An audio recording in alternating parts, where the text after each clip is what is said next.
Welcome to St. Paul the Apostle Catholic Church.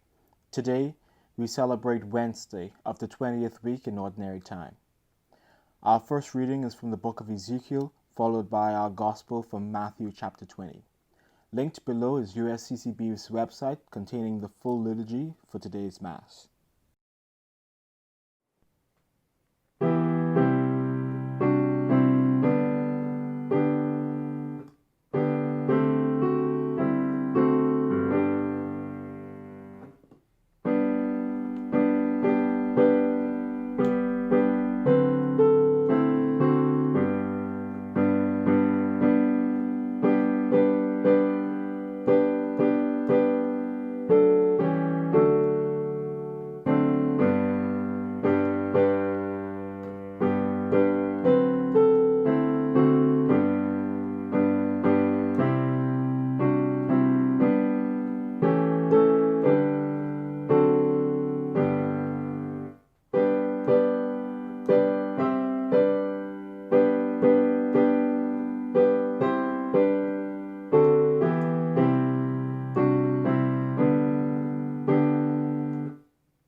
The gospel for today is perhaps among the least liked parables told by our Lord.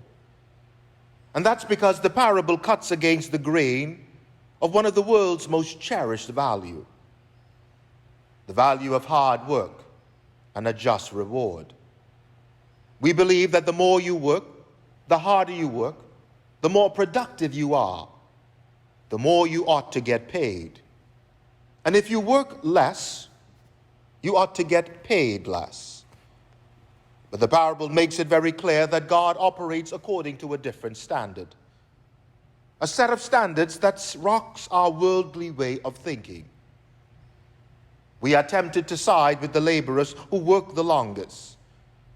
And the fact that they got paid the same as the men who only worked an hour was unfair. And that is perhaps the unsettling lesson of the parable.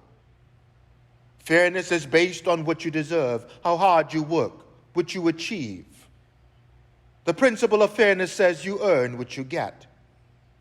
And while the principle of fairness makes tremendous sense in the world of economics, from a labor standpoint, when it comes to the spiritual life, we might want to think carefully before asking God to be fair.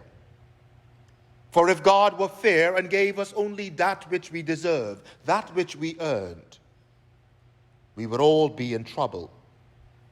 What we really should ask of God is that He be merciful, He be gracious, generous, kind. My friends, we can all sympathize with the disgruntled workers. Their initial reaction is to think that they had been cheated, but they were not. They received the wage that was agreed upon. The point of the parable is not the amount that was paid to each worker. The tragedy is the reaction of the grumbling laborers who felt that they deserved more. My friends, how often do we feel like them? One of the spiritual lessons of this parable, one of the difficult lessons of this parable, is that God owes us nothing.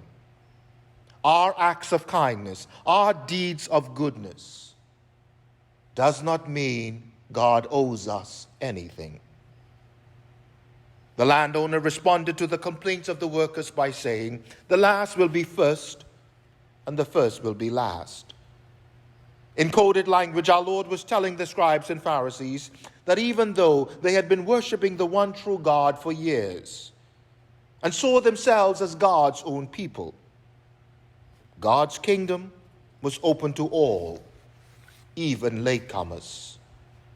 That's good news for us. My friends, we are all laborers in the vineyard. In a sense, we are all latecomers. And so the great spiritual question is, what group of laborers do we identify with in the parable? The grumbling or the grateful? Perhaps in our prayer this day, we ought to ask for the grace to allow a spirit of gratitude to invade our hearts.